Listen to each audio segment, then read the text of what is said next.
आज हम एक ऐसी घटना पर बात करेंगे जिसने उत्तर प्रदेश को हिलाकर रख दिया है।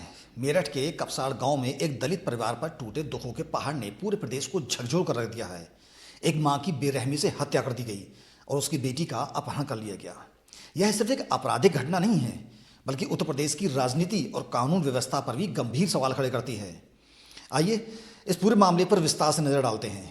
यह कहानी शुरू होती है मेरठ के सरदना थाना क्षेत्र के कपसाड़ गांव से, जब एक सामान्य दिन अचानक खौफनाक रात में बदल गया। गांव में अनुसूचित जाति से ताल्लुक रखने वाली 45 वर्षीय सुनीता के घर में घुसकर उनकी निर्मम हत्या कर दी गई और उनकी 20 वर्षीय बेटी रूबी का अपहरण कर लिया गया। इस घटना ने पूरे गांव को सख्ते में डाल दिया। जैसे ही खबर फैली, गांव में सनसनी फैल गई और तुरंत पुलिस प्रशासन हरकत में आया। यह खबर सिर्फ एक स्थानीय घटना बनकर नहीं रही, बल्कि इसने तत्काल उत्तर प्रदेश की राजनीति में भी उबाल ला दिया। विपक्ष ने सरकार पर कानून व्यवस्था को लेकर तीखे हमले शुरू कर दिए और देखते ही देखते कपसाड़ गांव पूरे प्रदेश की सुर्खियों में आ गया। यह घटना हमें सिर्फ एक अपराध के बारे में नहीं बताती, बल्कि समाज के गहरे घाव और प्रशासनिक चुनौतियों को भी उजागर करती है। जो गांव पहले अपनी ग्रामीण शांति के लिए जाना जाता था, आज वह एक अवैध किले में तब्दील हो चुका है। कपसाड़ गांव का माहौल किसी छावनी से कम नहीं है। कपसाड़ गांव की वो सड़कें जहां अब आम लोगों की आवाजाही पर भी पाबंदी है, गांव से लगभग 2.5 किलोमीटर पहले ही बैरिकेडिंग लगा दी गई है। यहां सिर्फ पुलिस और प्रशासन के लोग ही नजर आ रहे हैं। मीडिया के प्रवेश को भी नियंत्रित किया जा रहा है। अधिकारियों के मुताबिक 20 इंस्पेक्टर, 150 दरोगा और 500 से अधिक पुलिसकर्मी यहां मुस्तैद हैं। यह तैनाती शांति व्यवस्था बनाए रखने और किसी भी बाहरी हस्तक्षेप को रोकने के लिए की गई है। गांव में चारों तरफ सन्नाटा पसरा है, घरों के दरवाजे बंद हैं। स्थानीय लोगों के चेहरों पर भय और अनिश्चितता साफ देखी जा सकती है। एक ग्रामीण ने दबी जुबान में बताया कि उन्होंने ऐसा माहौल पहले कभी नहीं देखा। यह सिर्फ पुलिस की तैनाती नहीं, बल्कि गांव के सामूहिक अवसाद की तस्वीर है, जहां हर कोई न्याय का इंतजार कर रहा है और बेटी रूबी की सुरक्षित वापसी की कामना कर रहा है। यह तनावपूर्ण स्थिति और हर गुजरते वक्त के साथ और गहरी होती जा रही है, जो प्रशासन के लिए एक बड़ी चुनौती बन गई है। अब बात करते हैं उस परिवार की जिसने इस घटना में अपनी मां को खो दिया और अपनी बेटी के अपहरण से सदमे में है। यह परिवार इस समय जिस दर्द से गुजर रहा है, उसे शब्दों में बयां करना मुश्किल है। सुरक्षित वापसी और हत्यारों की तत्काल गिरफ्तारी की मांग कर रहे थे। कई घंटों की जद्दोजहद के बाद प्रशासनिक अधिकारियों के हस्तक्षेप से परिवार अंतिम संस्कार के लिए राजी हुआ। प्रशासन ने परिवार को 10 लाख रुपए की आर्थिक सहायता और कड़ी सुरक्षा का आश्वासन दिया। लेकिन परिवार के लिए यह मुआवजा सिर्फ एक छोटी सी राहत है। उनका असली दर्द तो अपनी बेटी की अनुपस्थिति और मां के कातिलों को सजा न मिलने का है। यह परिवार आज भी अपनी आंखों में आंसू और दिल में न्याय की उम्मीद लिए जी रहा है। उनकी पुकार है कि रूबी वापस आए और गुनहगारों को कड़ी से कड़ी सजा मिले। यह सिर्फ एक परिवार की कहानी नहीं है, बल्कि समाज के उस तबके की आवाज़ है जो अक्सर अन्याय का शिकार होता है और न्याय के लिए भटकता रहता है। घटना के तुरंत बाद एफआईआर दर्ज की गई और पुलिस ने तलाशी अभियान शुरू करने का दावा किया, लेकिन जमीन पर नतीजे नदारद दिख रहे हैं। पुलिस अधिकारियों ने मीडिया को दिए अपने बयानों में कहा कि वे हर एंगल से जांच कर रहे हैं और जल्द ही आरोपियों को पकड़ लेंगे। हालांकि पुलिस की देरी और सुराग न मिलने के आरोपों ने उनकी कार्यप्रणाली पर भी गंभीर सवाल खड़े कर दिए हैं।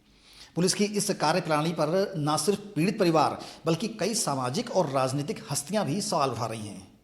भारतीय किसान यूनियन के नेता राकेश टिकैत ने खुलकर पुलिस की कार्यप्रणाली पर सवाल उठाए हैं। उन्होंने कहा कि अगर पुलिस संवेदनशील तरीके से काम करती तो शायद यह स्थिति पैदा नहीं होती। अब सवाल यह भी उठ रहा है कि क्या पुलिस पर कोई राजनीतिक दबाव है या उसकी जांच में कहीं कोई चूक हो रही है। ऐसे संवेदनशील मामलों में पुलिस की धीमी गति जनता के विश्वास को कमजोर करती है और अपराधियों के हौसले बढ़ाती है। पुलिस को जल्द से जल्द ठोस कार्रवाई कर इन सवालों का जवाब देना होगा। सार्वजनिक जवाबदेही के इस दौर में पुलिस के लिए यह आवश्यक है कि वह अपनी विश्वसनीयता को बनाए रखने के लिए पारदर्शी तरीके से काम करे। मेरठ के कपसाड़ कांड ने उत्तर प्रदेश की राजनीति में एक नया अध्याय खोल दिया है। यह घटना अब सिर्फ एक आपराधिक मामला नहीं है, बल्कि एक बड़ा राजनीतिक मुद्दा बन गई है, जिसमें आरोप प्रत्यारोप और बयानबाजी का दौर लगातार जारी है। समाजवादी पार्टी, बहुजन समाज पार्टी और यहां तक कि भाजपा के नेताओं ने भी इस घटना पर अपनी प्रतिक्रिया दी है। सपा विधायक अतुल प्रधान, चंद्रशेखर आजाद और अन्य प्रमुख नेताओं को कपसाड़ गांव में प्रवेश करने से रोक दिया गया। जिसके बाद उन्होंने वही धरने पर बैठकर विरोध प्रदर्शन किया। राज्यसभा सांसद रामजी लाल सोवन को भी मेरठ पुलिस ने परतापुर टोल प्लाजा पर ही रोक दिया जब वे पीड़ित परिवार से मिलने जा रहे थे। विपक्षी दल इसे सीधे तौर पर जंगल राज और कानून व्यवस्था का फेलियर बता रहे हैं। एक सपा नेता ने तो यहां तक कह दिया है कि यही है महिला सशक्तिकरण। वहीं भाजपा के पूर्व सांसद संजीव बालियान भी पीड़ित परिवार से मिलने पहुंचे। इस घटना ने जातीय समीकरणों को भी गरमा दिया है। नेता अपने वोट बैंक को साधने के लिए गांव में पहुंच रहे हैं और इस त्रासदी को अपने राजनीतिक एजेंडे का हिस्सा बना रहे हैं।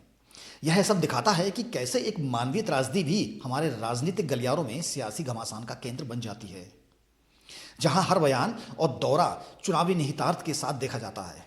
पुलिस अभी तक इस बात की पुष्टि नहीं कर पाई है कि यह व्यक्तिगत दुश्मनी का मामला है, संपत्ति विवाद या कोई गहरा सामाजिक टकराव। लेकिन एक चौंकाने वाला पहलू सामने आया है। कुछ ग्रामीणों ने मीडिया को बताया कि लड़की ने मां की मर्जी से शादी की थी। यदि यह बात सच है तो क्या यह घटना ऑनर किलिंग का मामला है या फिर इसमें कोई पुरानी रंजिश या जटिल पारिवारिक संबंध शामिल है? यह घटना दलित उत्पीड़न के व्यापक संदर्भ में भी देखी जा रही है।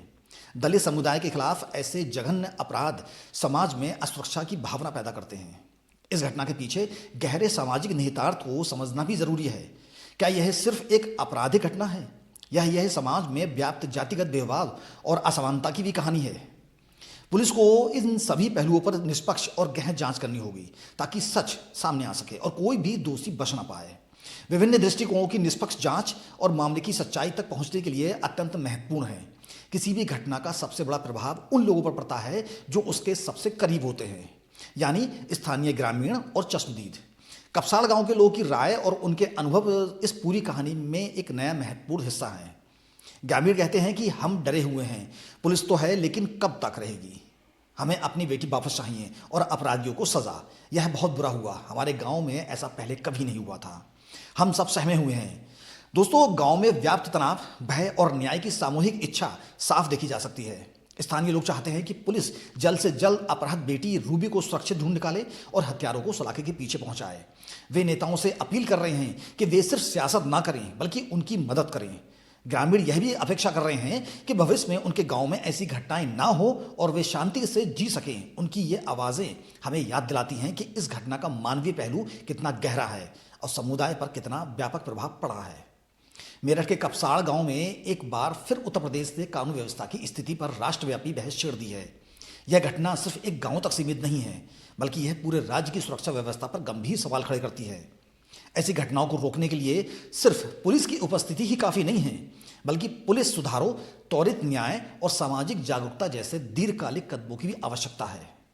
सरकार और प्रशासन को ऐसी चुनौतियों से निपटने के लिए एक मजबूत रणनीति बनानी होगी। पुलिस को आधुनिक तकनीकों का उपयोग करना होगा, अपनी जांच प्रक्रियाओं को और अधिक प्रभावी बनाना होगा और जनता का विश्वास जीतना होगा। ऐसी घटनाओं से निपटने के लिए सामाजिक सद्भाव को बढ़ावा देना और समाज में विश्वास और सुरक्षा की भावना को मजबूत करना भी बहुत महत्वपूर्ण है। यह सिर्फ पुलिस की ही जिम्मेदारी नहीं है बल्कि पूरे समाज की सामूहिक जिम्मेदारी है। भविष्य की चुनौतियां स्पष्ट हैं और उनसे निपटने के लिए नीतिगत परिवर्तनों के साथ साथ सामाजिक इच्छा शक्ति की भी आवश्यकता है। दोस्तों, इस पूरी रिपोर्ट का मतलब यह है कि मेरठ का कपसाड़ गांव सिर्फ एक आपराधिक घटना नहीं बल्कि एक मानवीय त्रासदी है जिसे एक परिवार को तबाह कर दिया और पूरे समाज को झकझोर कर रख दिया। पीड़ित परिवार के लिए न्याय और अपहृत बेटी रूबी की सुरक्षित वापसी की उम्मीदें अभी भी बरकरार हैं। हम उम्मीद करते हैं कि पुलिस जल्द से जल्द इस मामले को सुलझाकर अपराधियों को सजा दिलाएगी। यह घटना हमें एक सबक देती है कि जब तक समाज के सबसे कमज़ोर तबके को सुरक्षा और न्याय नहीं मिलता तब तक कोई भी समाज वास्तव में सुरक्षित और विकसित नहीं हो सकता। हम सभी की यह सामूहिक जिम्मेदारी है कि हम ऐसी घटनाओं को दोबारा ना होने दें और एक ऐसा समाज का निर्माण करें जहां हर कोई व्यक्ति अपने आप को सुरक्षित महसूस करे और न्याय की उम्मीद कभी ना टूटे। वह हमारा नैतिक और सामाजिक दायित्व है। हमारे साथ जुड़े रहने के लिए आप सब लोगों का बहुत बहुत शुक्रिया। देखते रहिए हमारे चैनल को। ऐसे ही विस्तृत रिपोर्टों के लिए मिलते हैं एक और सच्ची खबर की वीडियो साथ। तब तक के लिए अपना ख्याल रखिएगा। अल्लाह हाफिज़।